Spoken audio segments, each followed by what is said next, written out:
திரைக்குறள் நேயர்களுக்கு வணக்கம்.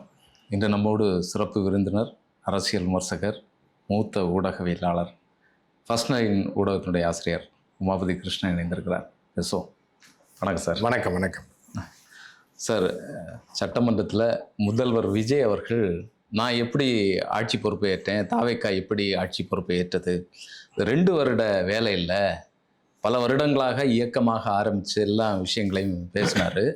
அதில் குறிப்பாக என்னுடைய திரைப்படங்களில் சமூக விழிப்புணர்வு, ஊழல் எதிர்ப்பு, இந்த மாதிரியான விஷயங்களை எல்லாம் நான் பேசியிருக்கேன், முடிஞ்ச வரைக்கும் நான் சமூக கருத்துக்களை எல்லாம் பேசியிருக்கேன் அப்படின்னு சொல்லி சொல்கிறாரு.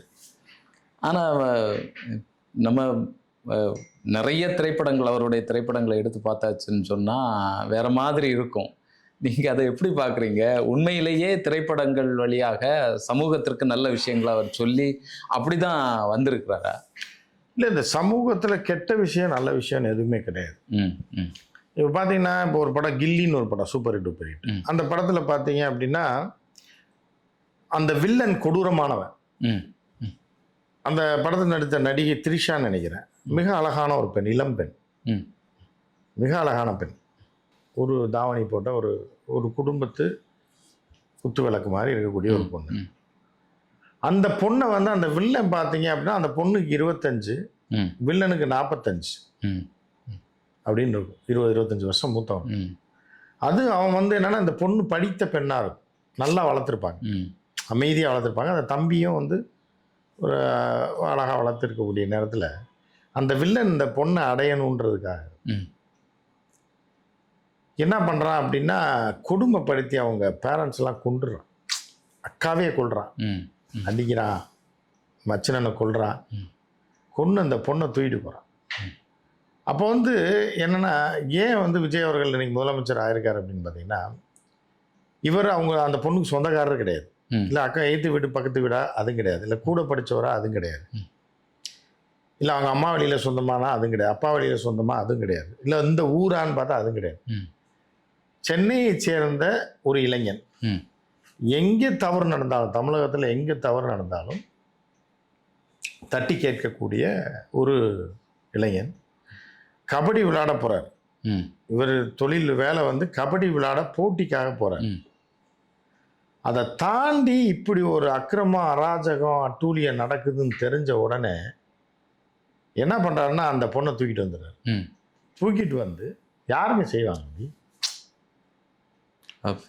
நீங்களே ஒரு பொண்ணு வருங்க, இதுலேருந்து வரீங்க, எங்கேருந்து கன்னியாகுமரியிலேருந்து பஸ்ஸில் வரீங்க, சென்னைக்குன்னு வரீங்க. ஒரு பொண்ணு வேகமாக ஓடி வந்து வண்டியில் ஏறுது. வந்தால் ஒரு சீட்டு உங்கள் சீட்டுக்கு பக்கத்தில் மட்டும் காலியாக இருக்கு. அதில் வந்து உட்காந்துருக்கு. மாமா நீங்கள் தான் என்னை காப்பாற்றணும். புரியுதா? நீங்கள் என்ன பண்ணுவீங்க? திணறல் தான் வரும் சார். காப்பாற்றுவீங்களா அந்த பொண்ணை? வாமா வா மருமகளே, நமக்கு என்ன பிரச்சனை வரும்னு தானே பார்ப்போம். இல்லை வாடி செல்லம் வா உட்காரு, என்ன பிரச்சனை உனக்குன்னு கேட்பீங்களா? இல்லை, சொல்லுமா, அவன் டீட்டெயில் ஃபுல்லாக சொல்லு, நான் வந்து உன்னை காப்பாற்றுறேன் அப்படின்னு சொல்லுவீங்களா? இல்லை, நம்ம நாளைக்குள்ள வேலை, நம்ம பொழப்பு, என்ன பிரச்சனை. அப்போ அடுத்த செகண்ட் என்ன பண்ணுவீங்க? முடிஞ்சாச்சுன்னு சொன்னால் உதவி பண்ணுவோம். என்ன பிரச்சனைன்னு சொல்லி கேட்போம். உடனே கேட்பீங்களா என்ன பிரச்சனை சொல்லுமா அப்படின்னு சொல்லி? தெரிச்சு ஜன்னல் வழியாக குதிச்சிருவீங்க நீங்களாம். புரியுதா உங்களுக்கு? ஏன்னா வீட்டில் போய் யார் செருப்படி வாங்குறதுன்றது அந்த அச்சம் உங்கள் மனசுக்குள்ளே இருக்கும்ல. இப்போ நீங்களே இருக்கீங்க, சரி உதவி செய்கிறீங்க, ஒன்றுமே பண்ணல, அந்த பொண்ணை நீங்கள் தொட கூட இல்லை, சென்னை கூப்பிட்டு வரீங்க, காலையில் 4:45 பஸ் வரும். கூப்பிட்டு வர மாட்டேன் சார் உதவி செய்கிறதுக்கு. அப்போ எவ்வளோ பெரிய சுயநலவாதி பாருங்க நீங்கள். நீங்கள் வந்து ஒரு பொதுநலவாதி மாதிரி ஒரு ஆங்கராக உட்காந்துட்டு இந்த மக்களுக்காக பேசுகிறேன்றீங்க. ஒரு பெண் வந்து துரத்தப்பட்டு கொடூரமாக பஸ்ஸில் தப்பி வர பெண்ணை காப்பாற்ற மாட்டேன்றீங்க. அதை பார்த்தா சிரிக்கிறீங்க நீங்கள். சரி வீட்டுக்கு கூப்பிட்டு போவீங்கன்னா ஐயோ அப்படின்றீங்க. அப்போ உங்களுக்கு அந்த மனசே இல்லைன்னு அர்த்தம். நீங்கள் பொதுநலவாதி இல்லை, சுயநலவாதி. இந்த சமூகத்தில் ஒரு சாதாரண ஒரு சுயநலவாதி ஒரு மனுஷன். எல்லாரும் இருக்கிற மாதிரி எல்லாரையும் சொல்ல முடியாது. உங்களை தான் நான் கேட்டேன். இப்போ நீங்கள் ஆங்கராக வந்து நீங்கள் விஜயை வந்து விரலை நீட்டும் போது, அண்ணா சொன்ன மாதிரி விஜய் இப்படி நீட்டும் போது ஒரு கட்ட விரல் உங்களை நோக்கி இருக்கேன். அப்போ எப்படி நீங்கள் கேள்வி கேட்க முடியும்? ஸோ அப்போ வந்து நீங்கள் கூட்டு வந்தால் என்ன ஆகும்னு நினச்சி பாருங்க. அந்த பொண்ணை தொடவே வேண்டாம், கூட்டு வரையும் உங்கள் வீட்டுக்கு வரீங்க, 4:45 வண்டி வருது, ஒரு ஆட்டோ பிடிச்சி நேரம் 5:15 வீட்டில் போய் இறங்குனீங்க, உங்கள் ஒய்ஃபு கதவை திறக்கிறாங்க. 2 பேர் நிற்கிறீங்க, என்ன நடக்கும்? நம்பிக்கை உள்ள மனைவியா இருந்தா என்னன்னு கேட்பாங்க. இல்லை, அது எப்படி காலையில் 5:15 ஊருக்கு போன மனுஷன் ஒரு வயசு பிள்ளைய கூப்பிட்டு வர்றீங்க? ஒரு பதட்டம் இருக்கும். இருக்குமா இல்லையா? எந்த மனைவியா இருந்தாலும் ஒரு பதட்டம் இருக்கும்ல. இப்போ உங்களுக்கு பதட்டம் இருக்காதா? இருக்கும். இருக்கும்ல. அந்த பொண்ணுக்கு பதட்டம் இருக்காதா? இருக்கும். எல்லாருக்குமே அது இருக்கும்ல. இல்லை, உங்கள் அப்பா வந்து எட்டி பார்க்குறாரு, முதல்ல உங்கள் ஒய்ஃப் வந்து கதவை திறக்கிறாங்க, உங்கள் அப்பா வந்து எட்டி பார்க்குறாரு, என்ன ஆகும்? இந்த சமூகத்தில் எவ்வளோ பிரச்சனை, இதெல்லாம் வந்து கவலைப்படும். அதுவும் அவங்க அப்பா வந்து ஒரு ஏசி, ஆமாம், போலீஸ் ஆஃபீஸர். அப்படி இருக்கும்போது அந்த பொண்ணை தூக்கிட்டு வந்து வீட்டில் வச்சு யாருக்கும் தெரியாமல் மாடிக்குள்ளால மறைச்சு வச்சு உங்களால் முடியுமா? பீரோக்குள்ளால வச்சு உங்களால் முடியுமா? ஸோ அப்போ வந்து என்னென்னா, இப்போ சராசரி மனிதன் அவர் கிடையாது அப்படின்றத அந்த படத்தில் சொல்ல வர்றாரு. தீமைகள் எங்கே நடந்தாலும் சரி, எந்த பொண்ணுக்கு கொடுமை நடந்தாலும் சரி, அதை மீட்டு நான் கொண்டு வந்து நானே வளர்த்து அந்த பொண்ணை காப்பாற்றுவேன். நான் ஒரு படம் தான் உதாரணம் சொல்கிறேன், இப்படி நிறைய படம். அவருடைய படத்தில் அவர் நடித்த காட்சிகளை நீங்கள் கற்பனை கூட பண்ணி பார்க்க முடியாது. ஏன்னா நீங்கள் ஒரு சராசரி மனுஷன். அப்புறம் எப்படி நீங்கள் சிஎம் ஆக முடியும்? நீங்கள் ஆங்கராக தான் இருக்கணும் கடைசி வரைக்கும். அவர் செய்த சாதனைகளுடைய அதில் அந்த படத்தில் கூட அந்த ஒரு சீன் தான். இப்போ இதே உங்களுக்கு ஒரு சிஸ்டர் இருக்காங்க, அந்த சிஸ்டரை விட பக்கத்து வீட்டு சிஸ்டருக்கு வந்து முடி நீளமாக இருக்கு. ராத்திரியா போய் பின்னாடி போய் வெட்டிடுவீங்களா நீங்கள்? என்ன ஆகும் உங்கள் நிலைமை? அவ்வளோ பார்த்தா நான் அவ்வளோதான் முடிச்சு விட்டுற மாட்டேன். அதோட முடிச்சது.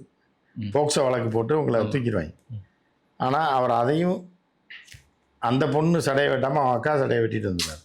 ஆனால் எந்த வழக்கும் வராது. புரியுதா உங்களுக்கு? அவ்வளோ தைரியம்னா பெண்களுக்காக எதையும், இப்போ தங்கச்சி ஆசைப்பட்டுச்சுன்றக்காக இன்னொருத்தியோட சடையை போய் வெட்டுறாரு பாருங்க.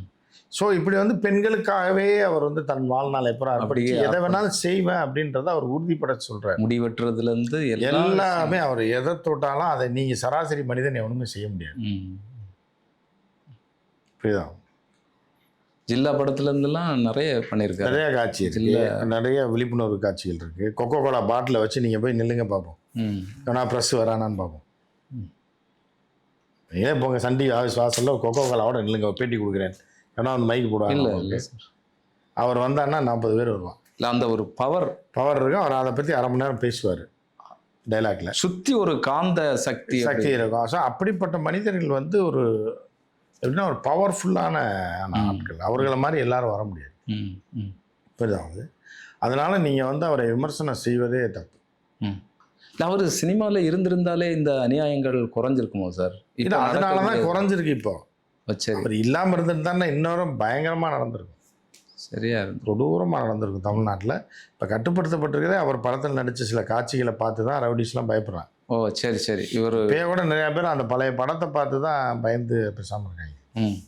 இல்லைன்னா நிறைய இப்போ 200 கற்பழிப்புகள் நடந்திருக்கு இந்த ஒரு மாதத்தில். அது 400 ஆயிருக்கு. ஓ, பாதியாக குறைஞ்சது காரணமே அவருடைய திரைப்படம். அதை பார்த்து வந்த பயம் அதான்.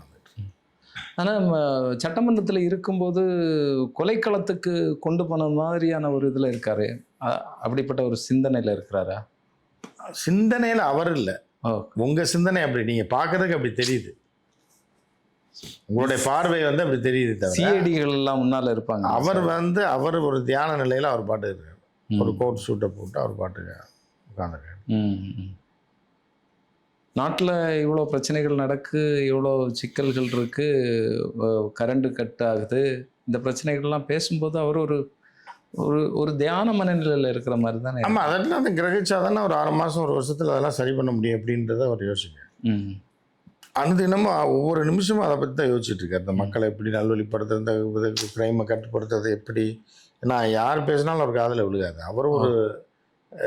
அவர் காதை திறக்கணும், திங்க் பண்ணிகிட்டே இருக்காரு. லாக் பண்ணி வச்சுருக்கக்கூடிய காதை வந்து அவர் திறந்தா வச்சுருக்காரு. ஒரு நோக்கத்துக்காக அவர் வாழ்ந்துகிட்டு இருக்காரு. ஓ, சமூக இதுக்கு எப்படியும் 1 வருஷம் கழிச்சாது இந்த பவர் கட் வந்து 6 மாதம் தான் அவர் 6 மாதத்தில் கட் ஓடுது. ஓகே, டிரான்ஸ்ஃபார்மர்லாம் மாற்றி எல்லாம் ரெடி பண்ணி வயர்லாம் புது வயர் போட்டு எல்லா வயரும் கட் பண்ணி எடுத்துட்டு ஃப்ரெஷ்ஷாக போட்டு எல்லாம் ரெடி பண்ணிடுவாங்க. புது ரத்தம் பாய்ச்சுறது மாதிரி புது மின்சாரம். இது வரைக்கும் பார்க்காத மின்சாரமாக இருக்கும். ஏன்னா அவர் மின்சார கண்ணான்னு ஒரு படத்தில் கூட நடிச்சிருக்காரு. அதனால் அந்த இதில் வச்சு அவர் பண்ணுவார். ம் அந்த மாதிரி நிறையா பண்ணணும்னு இருக்காரு, இன்னும் நிறையா நடக்கும். ம் அவர் 50 வருஷத்துக்கு முன்னாலேயே வந்து எம்ஜிஆர் அவர்களை ஒடுக்குனது மாதிரி என்ன ஒடுக்கிட்டு இருக்கிறாங்க, பழைய டெக்னிக்கலை வந்து பயன்படுத்திட்டு இருக்கிறாங்க, புதுசாக ஏதாவது பயன்படுத்துங்க அப்படின்னு சொல்கிறாரு சட்டமன்றத்தில். புதுசாக புது டெக்னிக் யோசிச்சுட்டு இருக்காங்க, விரைவில் அதெல்லாம் ரெடி பண்ணுவாங்க. அவரோட ஆசையை கட்டாயம் நிறைவேற்றுவாங்க. அதுக்கான வேலைகள்லாம் பார்த்துட்டு இருக்காங்க. இல்லை இப்போ வந்து நிறைய பிரச்சனைகளை வந்து பேசுகிறாங்க, சட்டமன்றத்தில் பேசுகிறாங்க, பெண்களுக்கு நடக்கக்கூடிய கொடுமை பிரச்சனைகள்லாம் பேசுகிறாங்க. அது எதுக்குமே இவர் பதில் சொல்கிறார் இல்லையே. இவர் எப்படி பதில் சொல்லுவார்? எவனோ எதாவது செஞ்சுட்டு போயிட்டான்னா இவராக உட்காந்து பதில் சொல்லிட்டு இருப்பார் ஏன்பான்னு. இவர் அதை பற்றி ஆழ்ந்து சிந்திச்சு அதை சரி பண்ணுறது என்னன்றதை அப்படி யோசிச்சுட்டு இருக்காரு. ஏதாவது ஒரு பாயிண்ட்ல சரி பண்ணிடுவார்.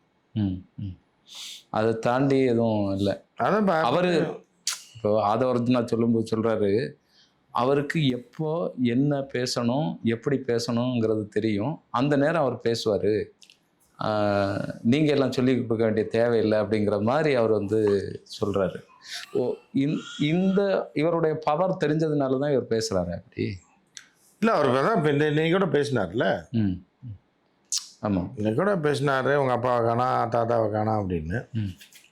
அப்போ கூட மீன்ஸில் ஏதோ போடுறாங்க. நம்ம அப்படியே அவர் சொல்ல முடியாது, ஒரு முதலமைச்சர் சொல்ல முடியாதுன்னா கூட மீன்ஸில் கூட போட்டுருவாங்க. ஆமாம், ஒருத்தர் வந்து அப்பனங்கடா அவனங்க வெயிலில் வந்து போட்டுருக்காங்க. வெயிலில் வந்து பார்த்தாரு, பக்கத்தில் இருக்கிறவர் கேட்டார், என்ன தேடிட்டு இருக்கீங்க அப்படின்னு சொல்லி. அப்பாவை காணலை, எங்கள் அப்பா எங்கேயாவது இருக்கான்னு சொல்லி தேடிட்டு இருக்கேன் அப்படின்னு சொல்லி.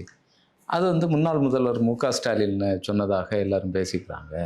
அப்படியா சொல்லுவார்? அப்படிப்பட்டவரா அவர்? அப்படி தான் சொல்கிறாரு. ஆனால் அவரே அவர் பையன் தேடிட்டு இருக்கான்றது தான் இன்னொரு பக்கம். அவங்க மனைவி வேற தேடிட்டு இருக்காங்க, கோர்ட்டில் வேற தேடுறாங்கன்னாங்க. அது என்னன்னு தெரியல. அது ஒரு பக்கம் மீம்ஸில் போட்டிருக்காங்க. ஏன்னா நம்ம ஒரு முதலமைச்சர் நம்ம அதெல்லாம் அவர் தேடுறாருன்னு சொல்ல முடியாது. ஆனால் மீம்ஸில் அது போட்டுட்ருக்காங்க, போட்டு இது பண்ணிகிட்ருக்காங்க. அதுவும் அவருக்கு ரீச் ஆகிருக்கும். இல்லை, இவர் ஃபுல்லாக பஞ்சு டைலாக்காகவே பேசிகிட்டு இருக்காரு சார். இப்போ வந்து முன்னால் இருக்கிறத விட கொஞ்சம் மெருகே இருக்கிற மாதிரி தோணுது. அந்த பஞ்சு டைலாக்லாம் பார்த்தீங்கன்னா, இந்த ஆட்சியில் ஒரு காசையும் வந்து நான் வந்து எடுக்க விட மாட்டேன், ஏற்கனவே எடுத்தவங்களையும் வந்து தடுத்துருவேன் அப்படிங்கிற மாதிரியான பஞ்சு டைலாக் எல்லாம் பேச அடித்து தூள் பறத்துட்டு இருக்கிறாரு. இசையெல்லாம் போட்டு பின்னால் இதை வந்து ஒரு காட்சியாக, ஒரு குறும்படமாகவோ ஒரு திரைப்படமாக வெளியிடுவாங்க. இல்லை, அது ரீல்ஸாக தான் அப்பயே ரிலீஸ் பண்ணிடுறாங்க. இம்மிடியட் லைவாகவே ரீல்ஸ் ரிலீஸ் பண்ணுறாங்க. அதே மாதிரி இதுலேயும் பண்ணுறாங்க. நிறையா இதில் அது இப்போ சோசியல் மீடியாவில் பூரா இம்மிடியட்டாக ஒரு 10 இதாக கட் பண்ணி போட்டுருவாங்க. இப்போ இவர் பேசுகிறதையே 10 கட் பண்ணணும் அப்படிங்கிற ப்ராஜெக்ட் அவங்க அந்த டியூரேஷனில் தான் அவர் பேசுவார். அவர் சரி சரி சரி சபாநாயகர்கிட்ட கேட்பார், நான் இப்போ ஒரு காட்சியில் நடிச்சு காட்டினா அவங்க இல்லை பரவாயில்லையானு தாராளமாக பண்ணுங்கன்றது 15 செகண்ட். அவரே ஒரு அதுக்கப்புறம் இப்போ நான் நடிச்சு காட்டேன்னா ஒரு 10 செகண்ட், 25 செகண்ட், 30 செகண்டுக்குள்ளே கரெக்டாக முடிச்சு கட் பண்ணி ஒரு பேக்ரவுண்ட் மியூசிக் போட்டுருவாங்க. ஒரு ஷூட்டிங் மாதிரி தானே இருக்கு. ஆமாம், ஷூட்டிங் தான். இவர் சபாநாயகர் வந்து ரொம்ப மகிழ்ச்சியாக வந்து அவர் ஒரு ஃப்ளோவில் போயிட்டு இருக்காங்க, தடுக்காதீங்க, முதலமைச்சர் பேசட்டும், ஒரு ஃப்ளோவில் விஷயங்கள் எல்லாம் அடுக்கி அப்படியே கொண்டு வந்துட்டே இருக்கிறாரு, அப்படியே போட்டு ஒரு டைரக்டர் இது பண்ணுற மாதிரி இருக்கு. ஆமாம், அவரும் ஒரு ரசிகர் தான். அவர் இப்போ தான் ஒரு படமாக பார்த்துட்டு இருக்காரு, விஜய் அவர்களுடைய நடித்த படங்கள். ஏன்னா அவர் ரொம்ப நாள் எம்ஜிஆர் படம் பார்த்து சபாநாயகர். இப்போ தான் வந்து விஜயோட குருவி, திருப்பாச்சி இதெல்லாம் பார்த்துட்டு இருக்காருன்னு டெய்லி 2 படமாக பார்க்குறாராம். எப்படியாவது அதை தெரிஞ்சு ஸ்டடி பண்ணி அதுக்கப்புறம் அடுத்த கூட்டத்தொடரில் என்ன மாதிரி ரியாக்ஷன் கொடுக்கலாம் பண்ணுவார்.